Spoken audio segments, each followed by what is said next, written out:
Hello traders, welcome back to my channel. आज हम लोग बात करने वाले हैं बैंक निफ्टी के कल के प्रेडिक्शन की कि कल मार्केट कैसे बिहेव करेगा।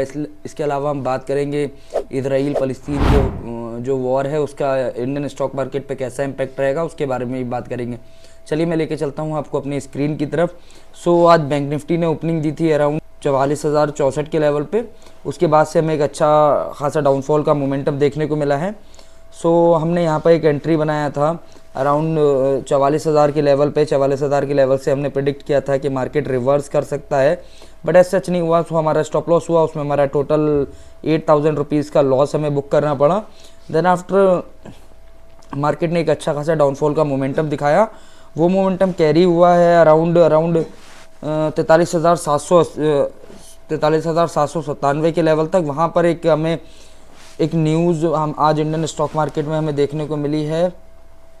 आज एक न्यूज़ हमें इंडियन स्टॉक मार्केट में देखने को मिली कि जो हमारी प्राइम मिनिस्टर है निर्मला सीतारमन, उन्होंने हमारे बैंकिंग सिस्टम के बारे में कुछ कोट्स किए थे, वो बहुत ज़्यादा पॉजिटिव थे। वो इंटरेस्ट रेट और जो बैंक की परफॉर्मेंस है उनके बारे में थे। वहाँ से हमें एक अच्छी खासी अपसाइड में रैली देखने को मिली। उसका जो अगर टेक्निकल टर्म्स में बात करें तो यहाँ पर हमें एक हैमर मिला था, एक अच्छा खासा शार्प सेलिंग चल रहा था। शार्प सेलिंग के बाद एक अचानक से बायर्स इंटरेस्टेड हो गए एंड यहाँ इस लेवल पे बायर्स अच्छे खासे इंटरेस्टेड हो गए एंड देन वो हमारा कंटिन्यू हो गया। अपसाइड का मोमेंटम कंटिन्यू रहा 44,080 के लेवल तक। 44,080 के लेवल के बाद हमने यहाँ पर, अगर आप मेरी स्क्रीन पे देख पा रहे होंगे,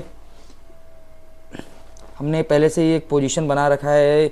ये जो पोजीशन था हमने अपने टेलीग्राम में आप लोगों के साथ शेयर किया था। इसके पोजीशन के पीछे का लॉजिक क्या था वो मैं आपके साथ एक्सप्लेन करता हूँ। यहाँ पे हमें एक डोजी कैंडल मिला था। डोजी कैंडल के बाद हमें एक अच्छा खासा एक डाउन साइड का मोमेंटम मिल रहा था एंड देन यहाँ पे बायर्स इंटरेस्टेड हो गए थे। बट यहाँ पे आप देख पा रहे होंगे हमारे दोनों moving average 15 EMA and 9 EMA जो दोनों मूविंग एवरेज हैं वो वहाँ पे क्रॉसओवर था। अच्छा खासा एक रिवर्सल की पॉसिबिलिटी हुई थी। एग्जैक्टली वही हुआ, मैं आपको दिखा देता हूँ। मैंने अपने टेलीग्राम चैनल पर भी एक ट्रेड जो था वो शेयर किया था। यहाँ पर मैंने शेयर किया था 44,000 का पुट बाय करने को 210 के भाव पे 250 और 270 रुपये का टारगेट दिया था। और जैसा कि आप जानते हैं मैं बहुत ज़्यादा छोटे स्टॉप लॉसेस देता हूँ, ओनली 20 पॉइंट का स्टॉप लॉस था। मैंने यहाँ पे एंट्री करने को बोला था। मैंने यहाँ पे आप देख पा रहे होंगे मैंने बोला है निफ्टी बैंक गिरेगा इस लेवल से। मल्टीपल फैक्टर्स हैं, अगर यहाँ से स्टॉप लॉस लेता है तो स्ट्रिक्टली निकल जाना। फिर मैंने एक और नोट मेंशन किया था कि निफ्टी बैंक अपने 9 EMA पे है। HDFC बैंक भी फॉल हो रहा है, निफ्टी बैंक यहाँ से फॉल होना चाहिए। वही हुआ एंड मार्केट मेरे साइड में गया। 210 से 230 ट्रेड, 240, 250 और बहुत अच्छा खासा मोमेंटम दिया। 300 तक ये ट्रेड गया। अराउंड हमने इस ट्रेड में 90 पॉइंट कैप्चर कराए आप लोगों के साथ। अगर आप भी ऐसे ट्रेड्स बनाना चाहते हैं और स्टॉक मार्केट से रिलेटेड इन्फॉर्मेशन लेना चाहते हैं तो आप जाके मेरे टेलीग्राम को ज्वाइन कर सकते हैं। मेरे यूट्यूब चैनल को भी आप सब्सक्राइब करिए। मैं आपके साथ बहुत अच्छी इन्फॉर्मेशन नॉलेज शेयर करता रहूँगा।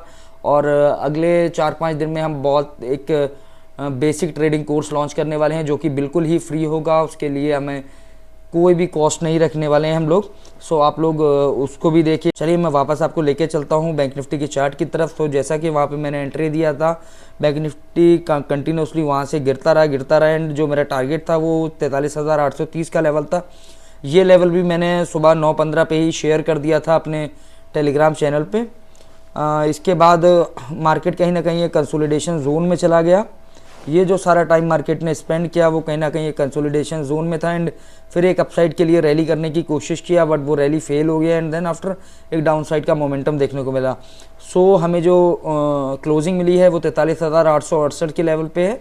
अभी चलिए हम इसके कल के प्रेडिक्शन की बात करते हैं कि कल ये कैसे बिहेव कर सकता है। उससे पहले मैं आपको एक बड़े टाइम फ्रेम पे लेके चलता हूँ। यहाँ पे मैंने 15 मिनट का चार्ट लगा लिया है, आप देख पा रहे होंगे। अब अगर हम बात करते हैं कि कल मार्केट कैसे बिहेव कर सकता है, अगर हम मार्क करें इसमें तो यहाँ कहीं पे आज की हमें जो ओपनिंग थी वो है, क्लोजिंग यहाँ पे है। अगर हम ग्लोबल मार्केट की बात करें तो डाउ जोन्स फ्यूचर जो है वो 187 पॉइंट के गैप डाउन के साथ क्लोज हुआ है एंड अराउंड ये 0.56% है। एंड इसके अलावा नास्डैक की बात करें वो अच्छा खासा हमें गैप अप दिख रहा है। और जो यूरोपियन मार्केट्स हैं वो कहीं ना कहीं आप देखेंगे तो बेयरिश नज़र आ रहे हैं हमें।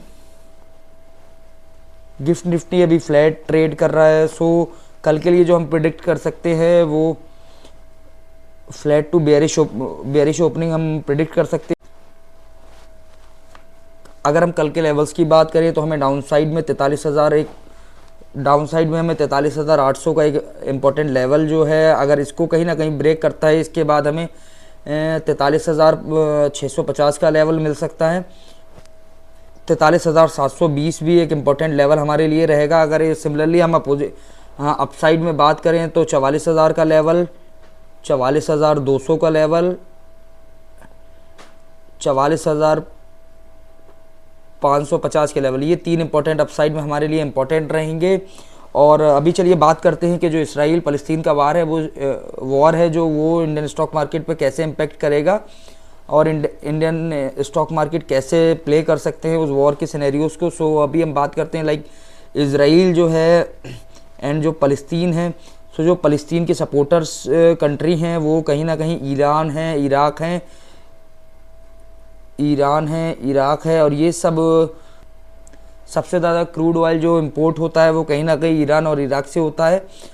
लाइक से अगर ये वॉर छिड़ जाता है तो हमारे जो क्रूड ऑयल, क्योंकि ईरान और इराक जो कंट्रीज़ हैं वो इसी उसमें बैठे हैं कि लाइक वॉर छिड़े एंड हम जो क्रूड ऑयल के प्राइसेस हैं उनको हाइक करें। एंड आप जानते हैं अगर क्रूड ऑयल का प्राइस हाइक होता है तो कहीं ना कहीं हमारी मार्केट्स कहीं ना कहीं नेगेटिव नज़र आएंगी।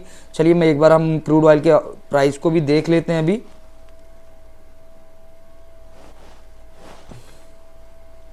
आप यहाँ देख पा रहे होंगे क्रूड ऑयल अभी अराउंड 300 रुपये ऊपर ट्रेड कर रहा है, अराउंड 4.5%, जो कि कल के लिए प्रिडिक्ट करता है कि कहीं ना कहीं हमारी मार्केट बहुत ज़्यादा बेयरिश देखने को मिल सकती है। कल की जो क्लोजिंग थी वो इसकी अराउंड 6,850 रुपीज़ की थी एंड आज ये ट्रेड 305 रुपये के प्लस के साथ अपसाइड में ट्रेड कर रहा है। सो ये कहीं ना कहीं हमारे लिए एक नेगेटिव सिंबल है हमारे मार्केट्स के लिए कि मार्केट कहीं ना कहीं अच्छा खासा डाउनफॉल का मोमेंटम शो कर सकते हैं। चलिए अब हम बात करते हैं अपनी पोजीशंस के बारे में, हमने क्या ट्रेड किए हैं, कैसे ट्रेड किए हैं। सो ओवरऑल आप देख पा रहे होंगे मैंने 37,912 रुपये का प्रॉफिट बुक किया है। जो फर्स्ट ट्रेड था मैंने जो आपको स्टार्टिंग में बताया था कि जो 8,000 का लॉस था वो मुझे बुक करना पड़ा था फर्स्ट ही कैंडल में। मेरा जो व्यू था फर्स्ट कैंडल के लिए वो रिवर्सल था एंड ऐसा नहीं हुआ, मार्केट कंटिन्यूसली डाउनसाइड जाता रहा एंड मुझे अराउंड 8,000 रुपीज़ का इसमें लॉस बुक करना पड़ा था। और इसके अलावा मैंने एक ट्रेड में 12,000 रुपये का प्रॉफिट बुक किया है, 8,000, 9,000, ये मैंने स्कैल्पिंग ट्रेड्स किए हैं, छोटा छोटा प्रॉफिट बुक करने की कोशिश की है। सो मैंने जो ट्रेड शेयर किया था अपने टेलीग्राम में वो ये 44,000 का पुट था। इसमें मैंने 206 रुपये के भाव पे एंट्री बनाया था एंड 250 रुपये पर सेल आउट किया था। मैंने आपको भी 210 रुपये पर बाय करने को बोला था। इसमें मैंने ओवरऑल 3,200 रुपये का इस ट्रेड में मैंने 3,200 रुपये का प्रॉफिट बुक किया है। मेरी क्वांटिटी जो थी वो सिर्फ 75 थी एंड हमारी इन्वेस्टमेंट इस ट्रेड में 15K की थी एंड हमने जो रिटर्न्स निकाले हैं वो अराउंड 3,254 रुपीज़ निकाले हैं। अराउंड हमारा इसमें इस ट्रेड में अराउंड 35% का ROI रहा है, जो कि काफ़ी अच्छा था। अगर आप भी ऐसे प्रॉफिट बुक करना चाहते हैं तो फॉर श्योर आप हमारे टेलीग्राम चैनल को ज्वाइन करिए। इसके अलावा आप भी हमारे यूट्यूब चैनल को सब्सक्राइब करिए ताकि आपको भी ऐसी इन्फॉर्मेटिव वीडियोज़ और अच्छा ट्रेडिंग से इम्पोर्टेंट नॉलेज, जो ट्रेडिंग से रिलेटेड इंपॉर्टेंट नॉलेज है वो आपको मिलती रहे। मिलते हैं आपसे अपनी अगली वीडियो में, तब तक के लिए स्टे ट्यून्ड। Thank you.